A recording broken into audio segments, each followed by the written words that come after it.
La entrevista del Telematutino 11, gente importante a tratar temas importantes. ¿Qué personalidad más importante en estos momentos que Agustín Laje?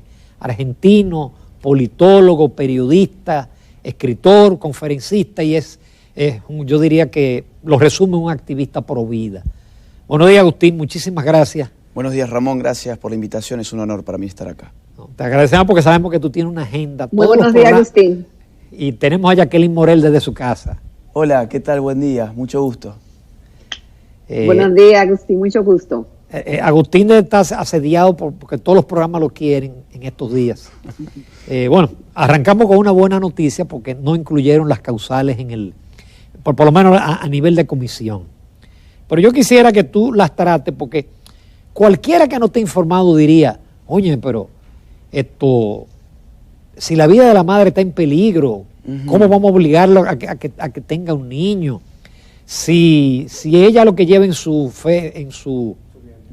vientre es un niño sin cerebro, con la columna bífida, ¿cómo obligarla a los 9 meses? O cómo esa niña de 9 años que su padre la violó, cómo forzarla a que tenga ese niño. Son algunas de las argumentos. Bueno, hubo un comunicador que te dijo que cómo es posible que ese feto, él utilizó otra palabra, tenga más derecho que una mujer que ya es una ciudadana. Sí. Bueno, ese comunicador tenía una concepción de la dignidad en función de si el Estado le reconoce la dignidad al ser humano o no. Para mí acá en estos temas lo primero que habría que hacer es determinar en qué momento empieza la vida humana. Yo no lo voy a hacer porque sería ahora alargar demasiado, pero ya se sabe, conforme a la biología celular, la genética, la teoría del desarrollo genético, la embriología, que el momento en el cual inicia la vida de un ser humano es en el momento de la fecundación, ¿sí? De ahí en más tenemos un ser humano y nosotros en todo caso podemos decir una de dos, o el derecho a vivir es un derecho absoluto o el derecho a vivir es un derecho relativo.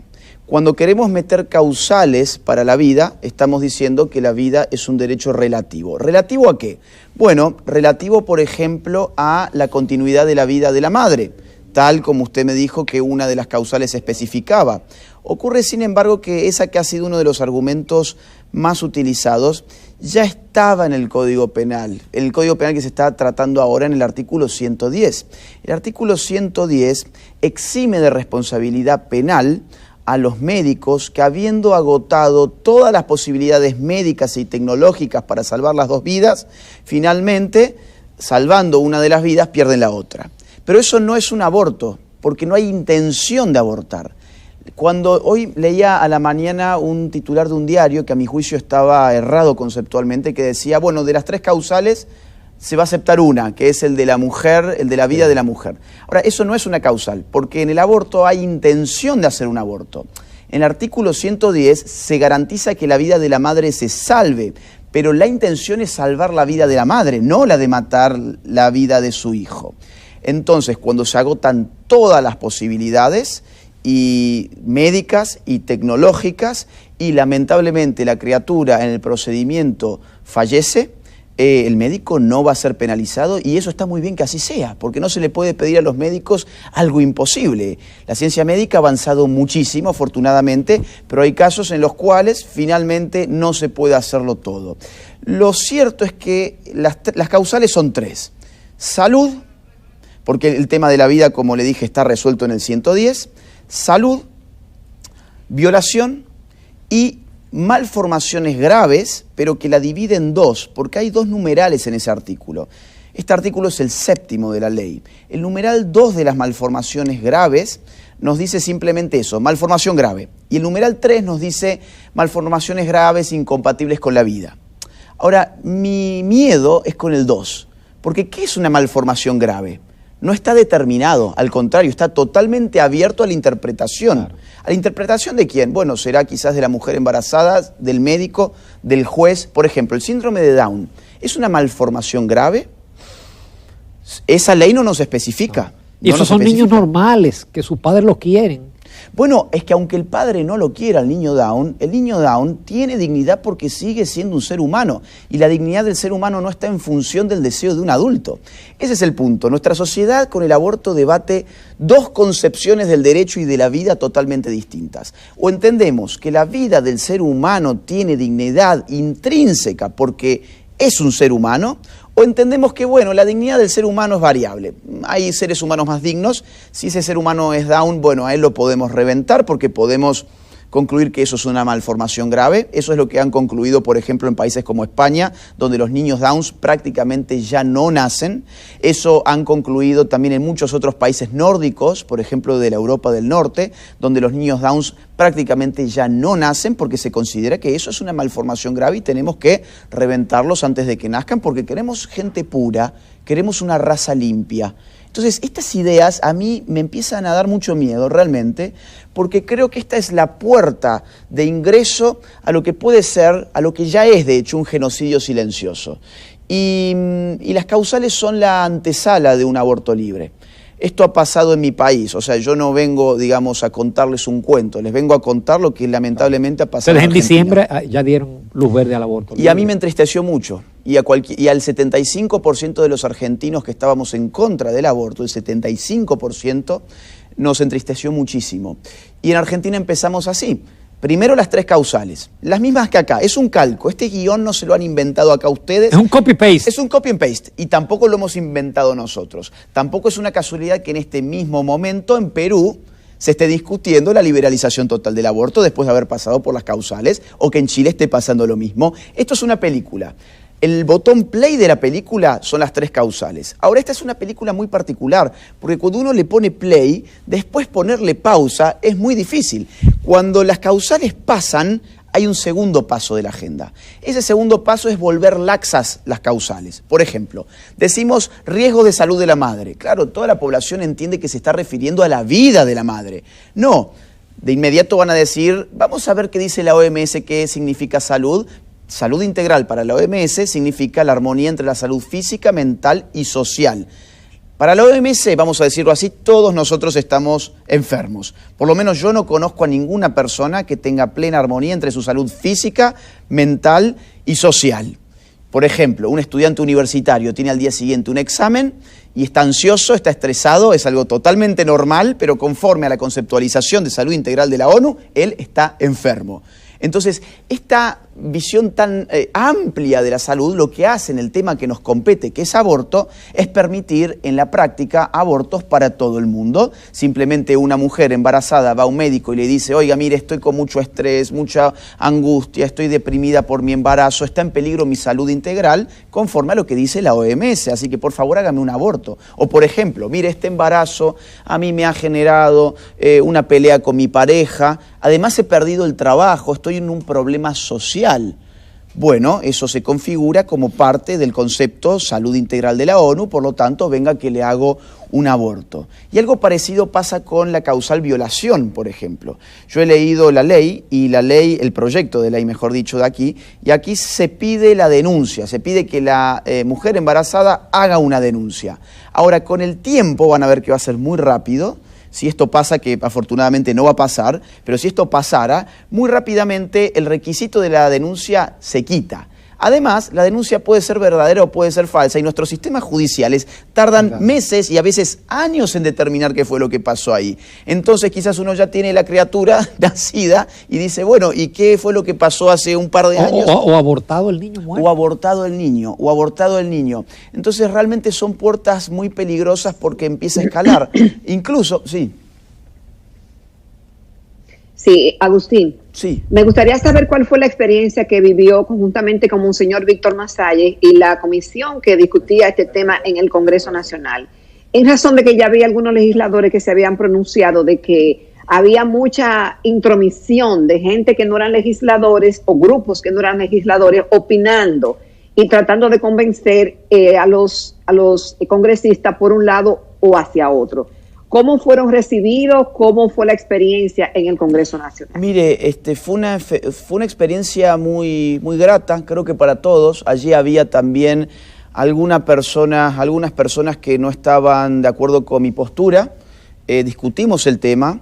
el presidente de la comisión pidió, apenas empezó el conversatorio, que las personas que no sean diputados y que no sean los invitados, que en este caso era Masalles y yo, no tenían derecho a hablar. Entonces no es cierto que todo el mundo estaba hablando. Hablaban los diputados, habló Masalles y hablé yo. El resto de las personas estaba escuchando. Ahora bien, cuando terminó el encuentro, los invitados se sacaban fotos con los diputados. Eso fue lo que realmente pasó. Y lo que allí hablamos fue esto, ¿no? Fue un poco de cómo va progresando esta agenda, cómo la despenalización en las 3 causales es una antesala finalmente para el aborto libre. Yo fui como argentino invitado por dominicanos, eso lo quiero aclarar porque aquí se habló de intromisión extranjera. A ver, yo soy un ciudadano argentino, yo no represento al Estado argentino. Esto sería, en todo caso, intromisión extranjera si yo, sin ser diplomático, pero siendo funcionario de la Argentina, hubiese venido a traer los intereses de mi país acá. Yo soy un mero ciudadano, un ciudadano común y corriente que fue invitado por amigos que yo tengo aquí en República Dominicana, amigos de un foro de mujeres pro vida y pro familia, que incluso juntaron de su bolsillo dinero para pagar mi avión, mi hotel y mis comidas. Eso no es injerencia extranjera. ¿Sabe qué sí es injerencia extranjera? Que Planned Parenthood, la internacional, la red internacional de clínicas abortistas, ponga en este país $1 millón todos los años para el grupo abortista Pro Familia. Claro, si yo viniera a este país con una bolsa de $1 millón y yo le dijera al grupo Pro Vida de República Dominicana, tome, haga campaña Pro Vida, eso se podría considerar injerencia extranjera. Pero yo simplemente vengo a compartir la triste vivencia que hemos tenido en Argentina y tratar de reparar un poquito el pésimo ejemplo que Argentina le ha dado al mundo. Entonces, eso es lo que he estado intentando hacer, nada más. Qué bueno que tú aclaraste, pues yo te tenía la pregunta, porque del otro lado se sabe que hay mucho dinero de ONGs y por eso hay tantos comunicadores que son pro aborto. Yo te tenía la pregunta, es decir, ¿cómo se financia Agustín Laje en todos sus viajes? Tú lo explicaste en el caso de la República Dominicana. Sí, y además hay mucha gente también que pregunta cómo financio yo mi vida. Sí. Y yo lo puedo contar porque afortunadamente mi vida es muy limpia y yo tengo 2 o 3 máximas, 2 o 3 guías morales. No recibo dinero de políticos, no recibo dinero de empresas y no recibo dinero de ONGs internacionales, ni de ONGs en general.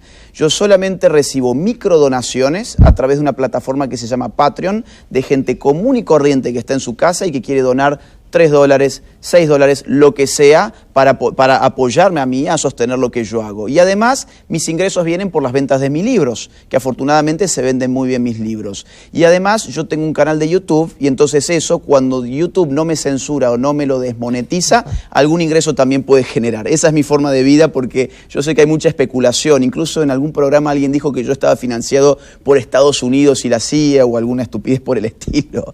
Mis vías de financiamiento son esas, pero cuando yo vengo a los distintos países que yo viajo, los anfitriones pagan mi hotel, mi comida, y mi avión, y mi transporte interno también.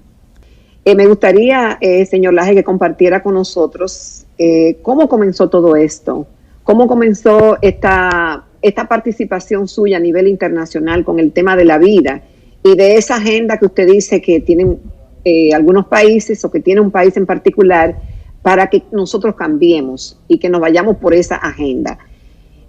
Algunos entienden que el tema del aborto en la República Dominicana, como está concebido, es atrasado, que nos vamos a quedar, que nada más somos de los pocos países en el mundo que no permiten el aborto, que nuestra agenda es antigua, que responde nada más a los intereses de la iglesia y demás.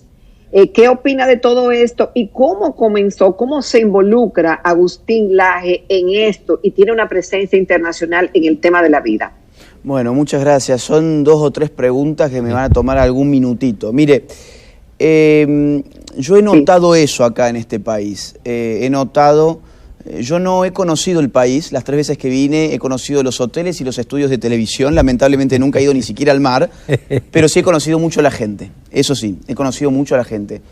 Y he notado que hay una suerte de sensación de que República Dominicana se puede quedar fuera del mundo, ¿no?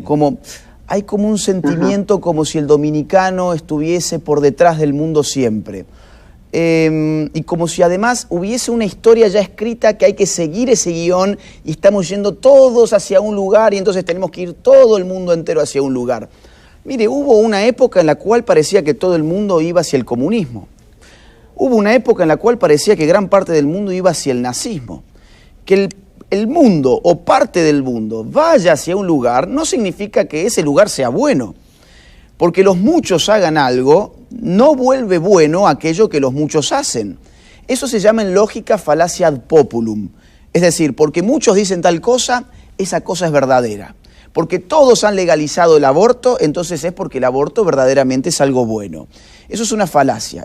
Hubo un tiempo en la historia donde todo el mundo pensaba que la Tierra era plana. Bueno, la Tierra no era plana porque su composición no estaba en función de lo que todo el mundo pensaba, sino que todo el mundo pensaba mal porque la Tierra era redonda.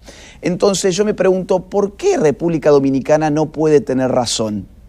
¿No puede tener razón porque 194 países han legalizado el aborto? Me parece a mí que ese es un argumento muy falaz en términos lógicos. Eso se llama falacia ad populum.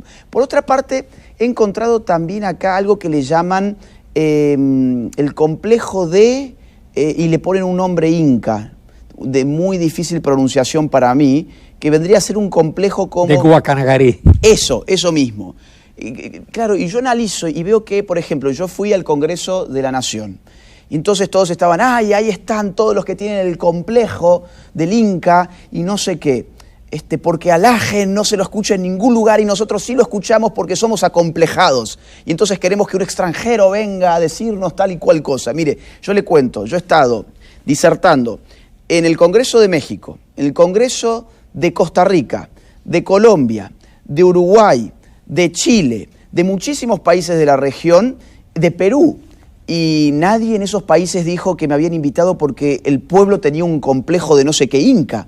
Entonces yo veo que acá puede realmente haber un complejo de que República Dominicana o se parece a todo lo que hacen los otros países o somos acomplejados. Eso por un lado. Por otro lado, paradójicamente República Dominicana se puede convertir en una luz de esperanza para muchos pueblos y dar un grandísimo ejemplo a muchos pueblos que están sucumbiendo a esta agenda, que es una agenda impuesta, donde hay mucho dinero y después lo podemos hablar a eso. Puede ser una luz de esperanza. Yo vengo acá a ayudar a que los niños por nacer no sean asesinados antes de nacer y vengo a tratar de reparar, como dije hace un rato, el pésimo ejemplo que dio Argentina, esperando que en República Dominicana se dé un gran ejemplo que otras naciones puedan imitar y eventualmente la mía. ¿Por qué yo hago esto, que fue la otra pregunta?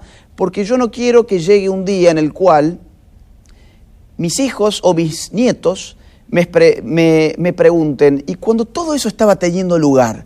Cuando se le decía a la gente de que estaba bien asesinar a sus hijos, cuando se asesinaban millones de seres humanos todos los años antes de nacer, ¿vos qué hiciste? No, bueno, yo estaba mirando Netflix, yo estaba tomándome una cerveza en el bar. Yo no quiero dar esa respuesta, yo quiero dar otro tipo de respuesta. Yo quiero decir, yo hice todo lo que pude y entregué mi vida, la misión de mi vida, la entregué para tratar de salvar vidas. Usted no sabe a mí la emoción que me genera recibir mensajes de mujeres que me dicen, yo pensaba abortar, vi un video tuyo, vi un debate tuyo, leí un artículo tuyo, leí un libro tuyo y voy a tener a mi hijo. Eso a mí me eriza la piel y eso es lo que a mí me da fuerzas para poder seguir adelante. Yo no quiero ser el día de mañana esos alemanes que sus hijos o sus nietos les preguntaron, ¿y vos qué hiciste cuando el nazismo estaba exterminando a pueblos enteros? No, bueno, yo me hice el tonto. Yo miré para otro lado.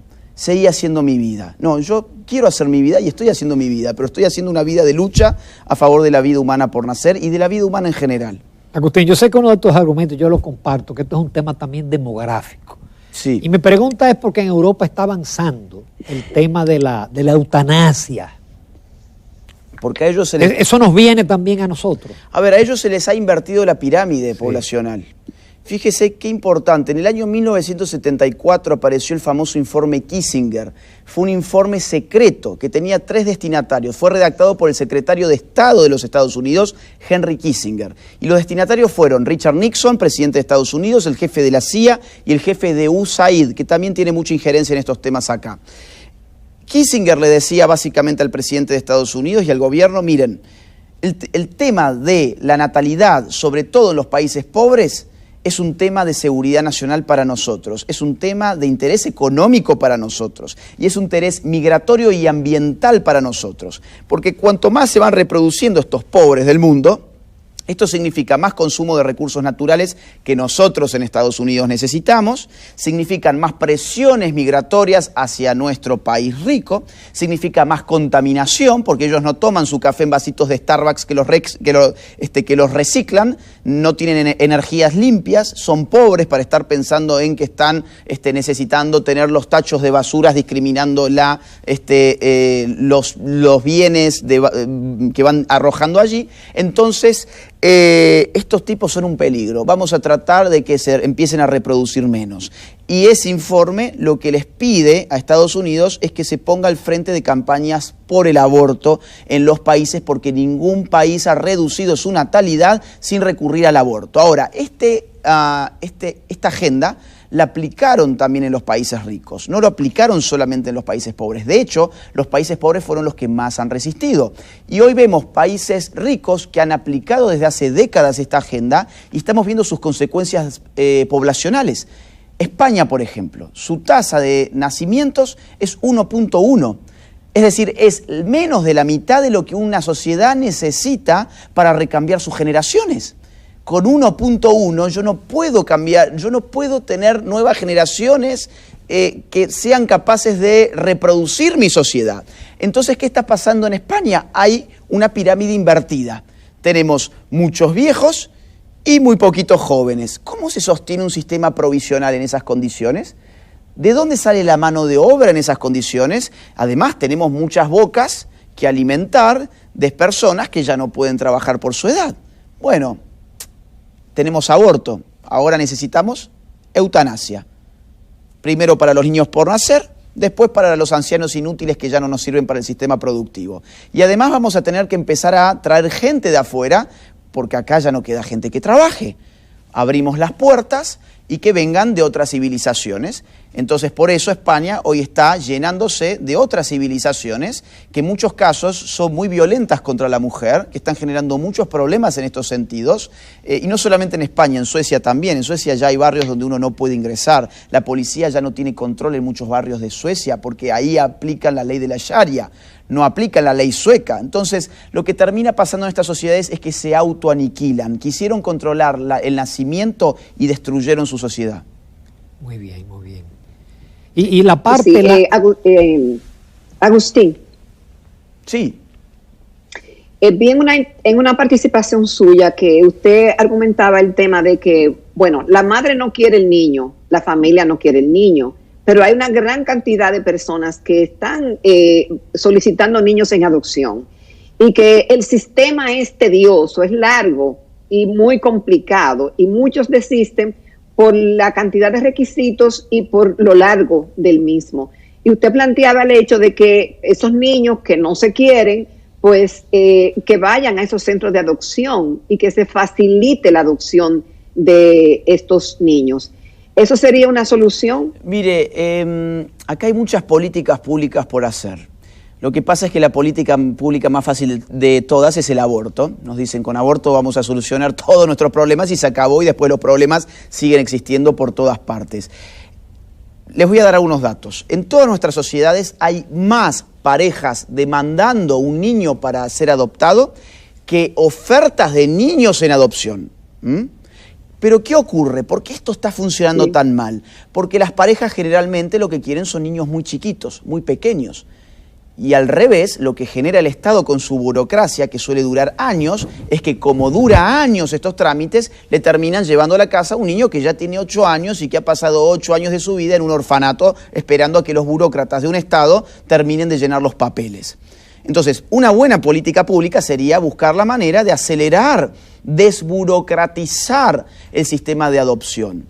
De esa forma, se va a poder ofrecer una alternativa a aquella mujer que embarazada no tiene los planes de ser madre, para que esa mujer, en vez de abortar o en vez de arrojar a su niño en la calle, lo pueda llevar a un estado eficiente que a las pocas semanas ya pueda ubicar a ese niño en una familia que sí lo quiera. Le pongo otro ejemplo de política pública que se puede hacer y que tiene que ver con la causal de la violación. Claro, porque todo el mundo piensa, bueno, solucionamos el hecho horripilante de la violación si hacemos que la niña aborte. Ya está, nos olvidamos todos, esto ya pasó, abortó la niña, ya puede ser feliz. Vuelve al mismo entorno y en el mismo entorno la vuelven a violar. ¿Por qué? Porque en general los embarazos por violación suelen ser por incestos o suelen ser por violaciones sistemáticas. La violación esporádica, es decir, la violación de la mujer que iba por la calle y la agarró un depravado y la violó, generalmente esa violación no genera embarazo por un montón de circunstancias que no vienen ahora al caso. Generalmente la eyaculación, por ejemplo, no se da en la mayoría de los casos y un montón de otros datos que no quiero abundar en eso. Pero ¿qué ocurre? Sí hay embarazos por violación en contextos incestuosos. En vez de estar pidiendo, vamos a abortar, vamos a matar a esos niños, ¿por qué el Estado no hace políticas públicas preventivas? Y no sería tan complicado, le digo cómo se puede hacer. Se manda a sociólogos y a trabajadores sociales y a psicólogos a hacer trabajo de campo a las zonas donde los incestos se están produciendo y se empieza a armar un modelo de probabilidad de incesto. En este modelo tenemos que responder muchas cosas. ¿En qué clase económica, en qué condiciones económicas, mejor dicho, se suelen dar los incestos? ¿En qué tipo de vivienda se suelen dar los incestos? ¿En qué tipo de habitación? Es decir, ¿duermen todos en la misma habitación? ¿Duermen todos en el mismo colchón? ¿Qué tipo de instrucción pública, qué tipo de instrucción educativa tienen las familias en las cuales hay un miembro que ha sufrido incesto? ¿Qué tipo de vínculos con las drogas tienen las personas que han cometido actos incestuosos? ¿Qué tipo de vínculo con el alcohol tienen esas personas? ¿Qué tipo de patologías psicológicas o psiquiátricas podemos encontrar en esas personas? Y un montón de otras preguntas más que nos podemos hacer y elaboramos un cuadro de probabilidad. Con ese cuadro de probabilidad el Estado puede prevenir, porque dice, oiga, tenemos alarma roja, en esta zona nos da que por aquí hay una serie de condiciones que coinciden con nuestro análisis, vamos a ver qué está pasando ahí, antes de que sea tarde. Vamos a entrevistar a los miembros de esa familia, llevamos psicólogos, trabajadores sociales, y en vez de decirle a la población, mire, le voy a solucionar el problema del incesto, vamos a abortar. No, vamos a solucionar los incestos para que no haya incestos, porque el aborto no soluciona ningún incesto. El aborto, en todo caso, soluciona una injusticia, pero con otra injusticia. Agustín, nos quedan pocos minutos. Tú partes de dos principios de que el aborto tiene una pata que es la demografía, pero tú dices que hay una pata que es el negocio. Sí. ¿Por qué? Claro, a ver, acá el feminismo y estas chicas que están acampando allí afuera y en general tienen en todos los países el mismo eslogan, los mismos símbolos, las mismas palabras, los mismos discursos, los mismos proyectos de ley que son copy and paste, y esto es porque tienen los mismos financistas. Y llamativamente, lo primero que hacen estas militantes es hablar de aborto gratuito cuando quieren la legalización. Queremos que esto sea gratuito. No, no, no. El aborto nunca es gratuito. De hecho, no hay nada gratuito salvo el aire que respiramos y por ahora. El aborto sale dinero. Sale dinero. Se necesita pagarle a un médico o a varios médicos, enfermeros o enfermeras, camillas, un hospital, instrumentos quirúrgicos a veces, instrumentos químicos. Todo eso tiene un costo. El tema es quién sustenta ese costo. Bueno, lo puede sustentar el privado o el sector público. Ahora bien, eso genera mucho dinero. Por eso, IPPF, que es la Internacional de Planificación Familiar, la IPPF, que lo pueden encontrar en su sitio internet como ippf.org, tiene para el año 2016 ya más de 46.000 establecimientos abortivos. Repito el número, 46.000 establecimientos abortivos según el informe financiero del año 2016. Para ese año McDonald's tenía en el mundo 33.900 sucursales. Es decir, había más establecimientos abortivos de IPPF que sucursales de la marca más famosa de comida chatarra. Ahora, hacerse un aborto no cuesta lo mismo que comerse una Big Mac. hacerse un aborto, ¿cuánto cuesta? Bueno, por ejemplo, Planned Parenthood de Estados Unidos, cuya página en internet se encuentra como PPFA, nos dice que un aborto cuesta hasta $1.500 dentro de las primeras 12 semanas. En el año 2014, Planned Parenthood, solo en Estados Unidos, llevó adelante más de 350.000 abortos. Usted multiplique esos números. El negocio es impresionante. El negocio del aborto es el negocio de la muerte. Por eso financian a movimientos feministas y abortistas, porque cada país que legaliza el aborto le supone a esta internacional del aborto una nueva puerta que se abre para seguir expandiendo sus clínicas y seguir abultando sus cuentas bancarias. Qué pena no tener más tiempo, pero Agustín, estamos muy agradecidos de tu participación. Gracias a ustedes. Sabemos de tu agenda y, caray, la próxima vez que vengas al país esperamos tenerte de nuevo. Con mucho gusto, ha sido un placer, gracias.